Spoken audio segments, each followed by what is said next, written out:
warahmatullahi wabarakatuh. Pada video kali ini saya akan membahas tentang bilangan real, terutama bilangan pangkat atau eksponen dan logaritma. Jadi nanti apa itu bilangan berpangkat atau eksponen, apa itu bilangan logaritma nanti beserta sifat-sifatnya. Oke. Yang pertama yang akan kita bahas adalah bilangan berpangkat atau eksponen. Jadi apa itu eksponen atau bilangan berpangkat? Misalkan saya mempunyai sebuah angka 5 misalkan seperti itu, bilangan saya kalikan bilangan 5 banyak 5 kali, maka bisa kita sederhanakan seperti ini. Jadi, bilangan itu bisa kita tulis 5 pangkat 5. Begitu juga misalkan saya mempunyai 7 kalikan 7, kemudian saya kalikan 7. Nah, itu bisa kita sederhanakan menjadi 7 pangkat 3.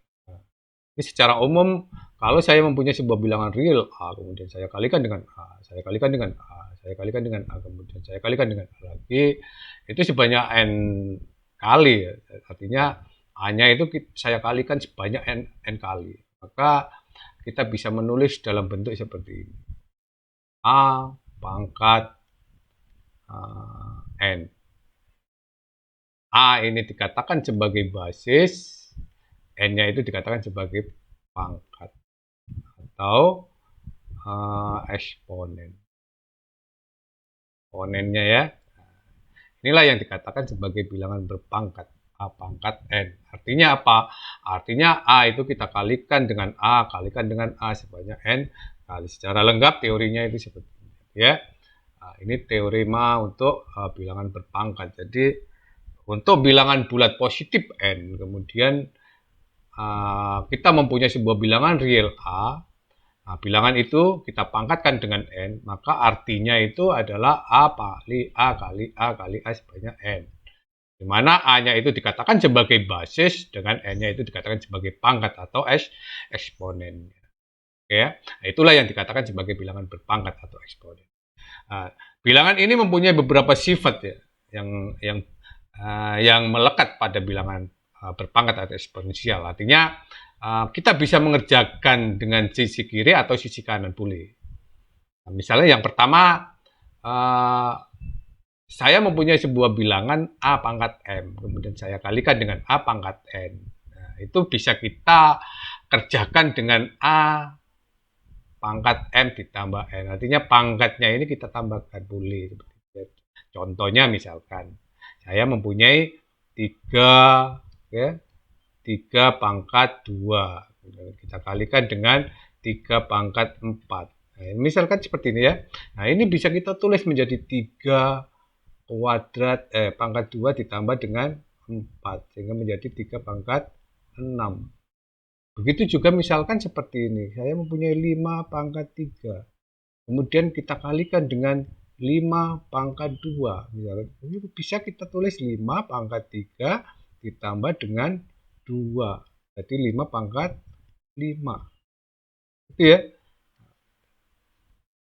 Nah, kalian boleh ngerjakan ini dulu, kemudian dikalikan dengan ini dulu, atau kalian pangkatkan secara 5 secara langsung. Karena sifat tidak mengikat. Kedua-duanya benar. Sisi kiri benar, sisi kanan benar. Itulah yang dikatakan sebagai sifat. 2 pangkat 3 dikalikan dengan 2 pangkat 6. Asalkan ininya sama ya, sesuai dengan sifatnya ini, maka kita bisa menjumlahkan pangkatnya. 2 pangkat 3 ditambah 6. Sama dengan berapa? 2 pangkat 9. Kan seperti itu ya. Boleh ngerjakan seperti ini. Boleh kalian pangkatkan ini. 2 pangkat 3, 8 misalkan. 2 pangkat 6. Berapa 2 pangkat 6? 8 kali 4 itu 16, 13, 64 misalkan. 64 misalkan. Berarti 8 dikalikan 64. Nah, itu boleh atau boleh langsung kalian langsung pangkatkan ini. Boleh juga seperti itu. Boleh ya. Nah, itulah sifat yang pertama dari bilangan berpangkat. Kemudian sifat yang kedua, kalau saya mempunyai sebuah bilangan A pangkat M, kemudian saya bagi dengan A pangkat N sama dengan A pangkat M min N. Nah, di mana A tidak boleh 0. Misalkan, satu contoh misalkan, saya mempunyai 2 pangkat 4. dibagi dengan 2 pangkat 6. Misalkan seperti itu ya. Nah, itu bisa kita tulis 2 pangkat 4 min 6 sama dengan berapa? 2 pangkat min 2. Atau misalkan seperti ini. 3 pangkat 8 dibagi dengan 3 pangkat 5. Misalkan seperti itu ya. Nah, itu bisa kita kerjakan 3 pangkat 8 dikurangi dengan 5. Sama dengan berapa? 3 pangkat 3. Seperti kan sama dengan berapa? 27. 1 ya. Nah, misalkan 1.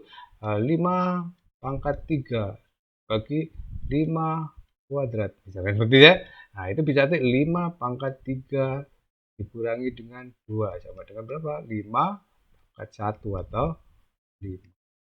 Itulah sifat yang kedua, kita bisa menggunakan itu. Kemudian sifat yang ketiga itu adalah kalau saya mempunyai A pangkat M, itu kemudian saya pangkatkan lagi. Nah, itu pangkatnya itu bisa kita kalikan.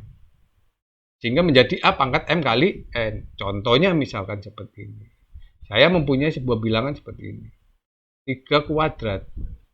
Kemudian saya pangkatkan 4. Misalkan seperti ini. Jadi bisa kita langsung 3, 2 kali 4. Sama dengan berapa? 3 kali 8. Atau misalkan 5 pangkat 3. Kita kuadratkan lagi. Nah, 5, 3 kali 2. Sama dengan berapa? 5 pangkat 6. Misalkan 10 kuadrat. Pangkatkan 4 lagi, Pak. Misalkan. Berarti 10 pangkat 2 dikalikan dengan 4. Sama dengan berapa? 10 pangkat 8. Itu sifat yang ketiga dari bilangan eksponensial atau bilangan berpangkat. Oke ya? Nah, ini bisa dibolak-balik sebenarnya. Misalkan ini saya kerjakan, Pak, saya balik ya. 10 pangkat 4 dulu baru pangkat 2. Ini sama dengan 10 pangkat 2 pangkatkan 4. Karena apa? Karena perkalian bersifat asosiatif. Boleh dibolak-balik. Oke. Kemudian ini sifat yang keempat. Kalau saya mempunyai bilangan A, kemudian saya kalikan dengan bilangan B, dan itu saya pangkatkan, maka bisa kita kerjakan A-nya ini kita pangkatkan, kemudian dikalikan dengan B kita pangkatkan juga. Oke. Jadi kita boleh mengerjakan dengan cara ini, boleh mengerjakan dengan cara ini. Contohnya misalkan saya mempunyai 3 ditambah 2 pangkat 4 misalkan ya.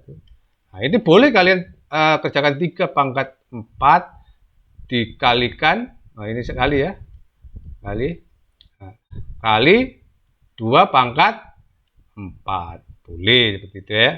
Nah, misalkan atau 4 kalikan 5 kuadrat. Nah, berarti 4 kuadrat dikalikan dengan 5 kuadrat. Atau misalkan kalian mempunyai misalkan 20 pangkat 6, Pak. 20 pangkat 6. Nah, itu boleh kalian pecah menjadi 4 kali 5 pangkat 6. Karena 4 kali 5 kan 20. Nah, ini boleh kalian 4 pangkat 6 dikalikan 5 pangkat 6. Boleh seperti itu kan. Itu sifat yang keempat, digunakan untuk mempermudah melakukan perhitungan terhadap bilangan berpangkat. Kemudian sifat yang kelima, kalau saya mempunyai sebuah bentuk pembagian, A dibagi B, di mana B-nya tidak boleh sama dengan 0. Kalau sama dengan 0 nanti tidak ada artinya pembagian. Kemudian saya pangkatkan, maka saya bisa menghitung A kita pangkatkan N dibagi dengan B pangkat N. Boleh seperti itu. Misalkan saya mempunyai 3/5. Kita kuadratkan misalkan. Jadi boleh kalian kerjakan 3 kuadrat dibagi dengan 5 kuadrat. Kalian hitung kemudian kalian pangkatkan 2 boleh, atau 3 kalian kuadratkan, 5 kalian kuadratkan, baru hasilnya kalian bagikan. Itu terserah. Misalkan sekali lagi misalkan 2/3 pangkatkan 4 misalkan. Itu ya. Nah, ini boleh kalian ini hitung dulu baru dipangkatkan 4, atau 2-nya itu kita pangkatkan dulu dibagi dengan 3 pangkat 4. Ini dihitung 1. Kemudian kita lanjutkan tentang logaritma. Apa itu logaritma? Jadi kalau kita berbicara masalah logaritma, maka kita juga tidak bisa terlepas dari yang namanya bilangan eksponensial. Karena apa? Karena ada hubungannya dengan bilangan eksponensial atau pangkat ya. Nah, logaritma itu sebenarnya apa hubungannya antara logaritma dengan bilangan berpangkat? Kalau misalkan seperti ini, saya mempunyai sebuah bilangan misalkan 4 ya. 4 pangkat 2 misalkan. 4 pangkat 2 sama dengan 8 misalkan itu ya. Kemudian saya 3 pangkat 2 hasilnya berapa? Kemudian 6 pangkat 2 hasilnya berapa? 2 pangkat 3 hasilnya berapa?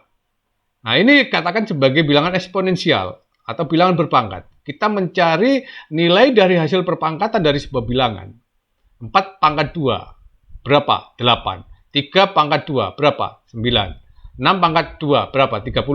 2 pangkat 3 berapa? Hasilnya 8. Sekarang kalau kita balik misalkan seperti itu ya.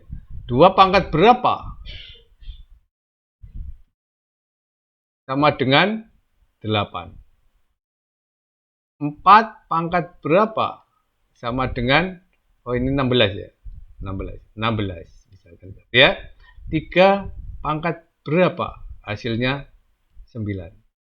6 pangkat berapa? Hasilnya 36. Ya. Nah, ini yang ditanyakan adalah pangkatnya.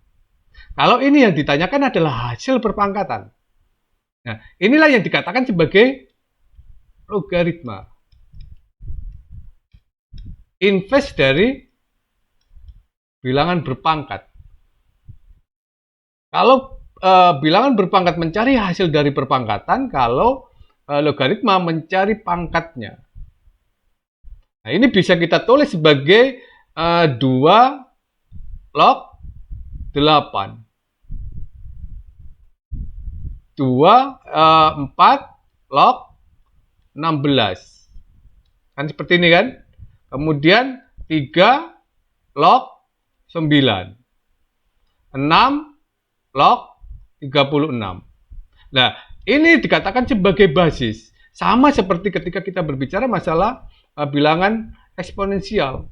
Ini dikatakan sebagai basisnya. 2 ini basis. Di dalam logaritma juga ini dikatakan sebagai basis. 3 ini basisnya. Basisnya. Ini basisnya. Yang akan kita cari adalah pangkatnya ini. Pangkatnya ini berapa? Ini yang dikatakan sebagai logaritma. Jadi inverse dari bilangan berpangkat. Kalau bilangan berpangkat mencari hasil perpangkatan, kalau logaritma mencari pangkatnya. Nah, ini berapa? 2 log 8. 3. Kenapa 3? Karena 2 pangkat 3 sama dengan 8. 4 logaritma 16. 2. Kenapa 2? Karena 4 pangkat 2 sama dengan 16. Kita mencari pangkatnya. 3 log 9. Hasilnya berapa? 2. Kenapa 2? Karena 3 pangkat 2 hasilnya 9. 6 logaritma 36. Hasilnya 2. Kenapa 2? Karena 6 pangkat 2 hasilnya 36. Maka secara umum dapat saya katakan seperti ini. Jadi kalau saya mempunyai logaritma ini, lihat ada logaritma B, logaritma A, maka sama dengan X, itu berarti B pangkat X sama dengan A. Secara umum seperti ini. Ini B itu dikatakan sebagai basis logaritmanya. Itulah yang dikatakan sebagai logaritma. Kalau eksponensial tadi mempunyai sifat-sifat, begitu juga dengan logaritma. Jadi logaritma juga mempunyai sebuah sifat-sifat yang melekat pada bilangan logaritma. Nah, ya. Sifat yang pertama dari bilangan logaritma atau logaritma itu adalah yang pertama, kalau saya mempunyai sebuah logaritma dengan basis B seperti ini ya, di mana B itu harus lebih besar 1. Kemudian yang akan kita logaritmakan adalah perkalian antara P dan Q. P itu lebih besar 0 dan Q lebih besar 0. Dan nggak boleh negatif di sini ya. Nah, maka kita bisa menguraikan perkalian ini, logaritma perkalian ini menjadi 2 suku seperti ini. Jadi B log P ditambah dengan B log Q. Contohnya misalkan seperti ini. Saya mempunyai 5 log 100 misalkan. Log 100. Nah, ini bisa kita kerjakan seperti ini. 10 kali 10 kan seperti ini ya. 10 kali 10. Misalkan seperti itu. Atau 50 kali 2. Atau 25 kali 4 misalnya. Satu ya. Boleh seperti itu ya. Nah, kalau 10 kali 10 seperti ini berarti nanti menjadi berapa? 5 log 10 ditambah dengan 5 log 10. Atau misalkan kalau kalian menggunakan log 25 kali 2 misalkan. Boleh seperti itu. Berarti 5 log 25 ditambah dengan 5 log 2. Boleh seperti itu. Atau boleh kalian mengerjakan log 50 kali 2. Ini kali 4 ya, ini. Nah, kali 4 kali 2 misalkan yaitu 5 log 50 ditambah dengan 5 log 2. Seperti itu ya. Nah, ini boleh menggunakan seperti itu. Artinya apa? Artinya kalian boleh menggunakan secara langsung ini, hasil kalian ini kemudian kalian logaritmakan, atau kalian uraikan menjadi 2 suku seperti ini. Itulah sifat yang pertama dari logaritma. Oke. Kemudian sifat yang kedua, kalau yang kita logaritmakan itu adalah sebuah bilangan pembagian atau rasional, maka kita bisa membagi menjadi 2 suku seperti ini, tapi tandanya negatif. Contohnya misalkan seperti itu ya. Saya mempunyai 5 log 50 misalkan ya. Nah, 5 log 50. Ini bisa kalian jadikan 5 log misalkan 100 dibagi 2. Oke ya. Kalau kalian mempunyai bilangan seperti ini, bila 5 log 100 dikurangi 5 log 2. Tergantung apakah nanti ini kita ketahui atau ini. Nah, tergantung mana yang menurut kalian mudah kalian kerjakan. Misalkan 2 log misalkan 12 misalkan ya. Nah, 2 log 12. Nah, 12 itu bisa kita misalkan 12 itu 36 dibagi 3 misalkan ya, seperti itu ya. Nah, berarti 2 log 36 dibagi 3 misalkan seperti itu ya. Berarti nanti dia 2 log 36 dikurangi 2 log 3 sama 1. Boleh menggunakan seperti itu ya, sifat logaritma yang kedua. Oke. Kemudian sifat logaritma yang ketiga. Misalkan saya mempunyai B logaritma A pangkat N, itu bisa kita kerjakan. N-nya itu kita turunkan di atas ini. Misalkan saya mempunyai logaritma dengan basis 2 dari 10 pangkat 3 misalkan. Nah, itu 3-nya bisa kita keluarkan. 2 log 10. Atau misalkan saya mempunyai logaritma dengan basis 4 dari 20 pangkat 6 misalkan ya. 6-nya kita 6 4 log 20. Oke, atau misalkan seperti ini. Nah, kita mempunyai sifat seperti ini. Log A itu sama dengan 1. Misalkan ya A log A sama dengan 1. Kalau saya mempunyai misalkan 6 log 36. Log 36 itu kan 6 log 6 pangkat 2. Nah, ya. Berarti 2, 6 log 6. Nah, ini nilainya kan 1. Sama dengan 2. Itu ya. Atau kita langsung bisa melihat papat akadnya tadi. Gitu ya.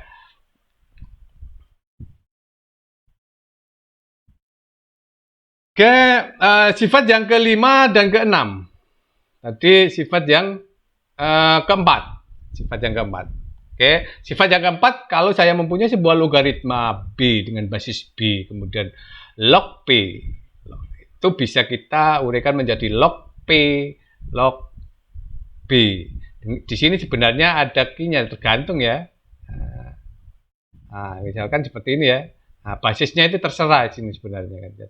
Atau secara umum kan B logaritma P itu bisa kita Q log P, Q log B. Jadi basisnya bisa kita pilih. Contohnya misalkan seperti ini. Saya mempunyai 6 logaritma 8 misalkan. Saya memilih basis 10 misalkan. Misalkan seperti itu.